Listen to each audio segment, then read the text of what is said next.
Hello, I'm Ellen Goldberg, and I welcome you to this tarot moment from the School of Oracles. In this segment, we're going to take a brief overview of the 4 queens of the minor arcana court cards. All queens belong to the realm of Bena, the Great Mother. They all are subconscious cards, and because they are feminine, all of them are water. Water plus the element of their suit. The Queen of Wands, she's fire and water, so there's a built-in conflict as water and fire are anemical. But she is a fine woman. In fact, each of the queens is best at something, and she is the best witch in the deck because the fire gives passion and energy to the water, and water is the power of the subconscious, and so she can make things manifest. In fact, her key phrase is expectations manifest. When she's in her higher polarity, she's kind, generous, and capable. She's the best businesswoman in the deck. Look at her little black cat.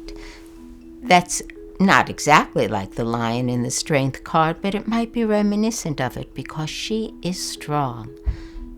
Her crown has flowers, leaves coming out of the top. She's full of ideas.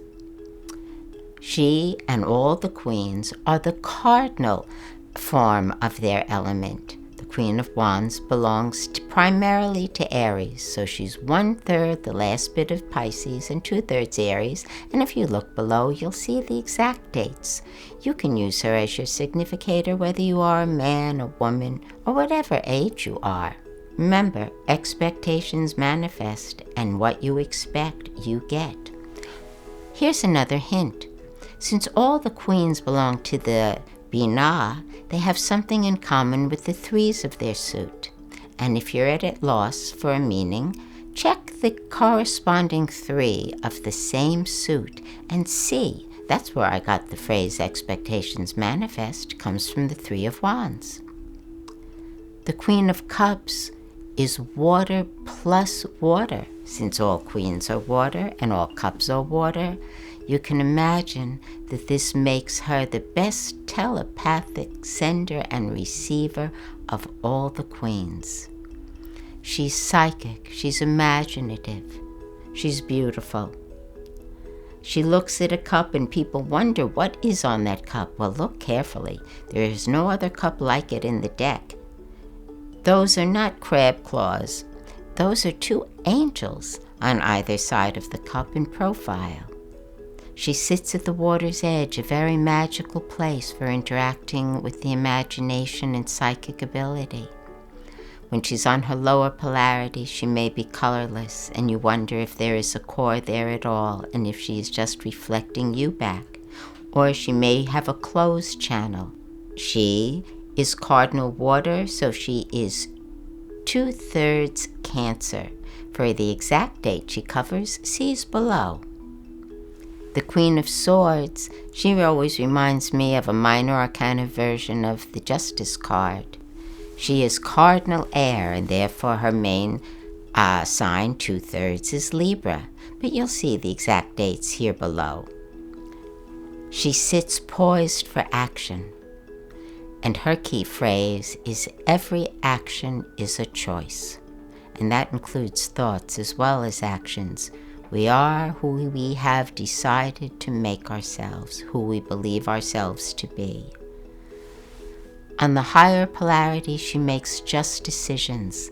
Look at what a clear thinker she is. Her head is drawn above the clouds, indicating clarity. And as the Queen, water, and swords, air, she has use of all parts of the mind, both the conscious and the subconscious.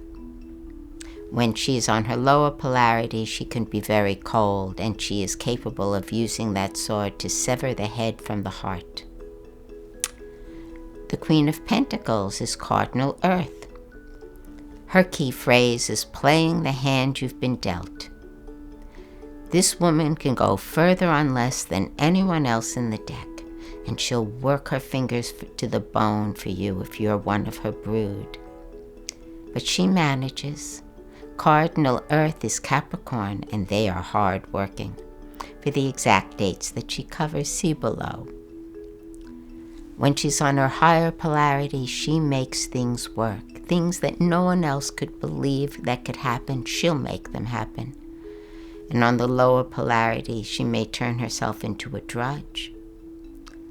Her key phrase, playing the hand you've been dealt, means she'll make do, but on the lower polarity, she may cheat or not be able to play the hand at all.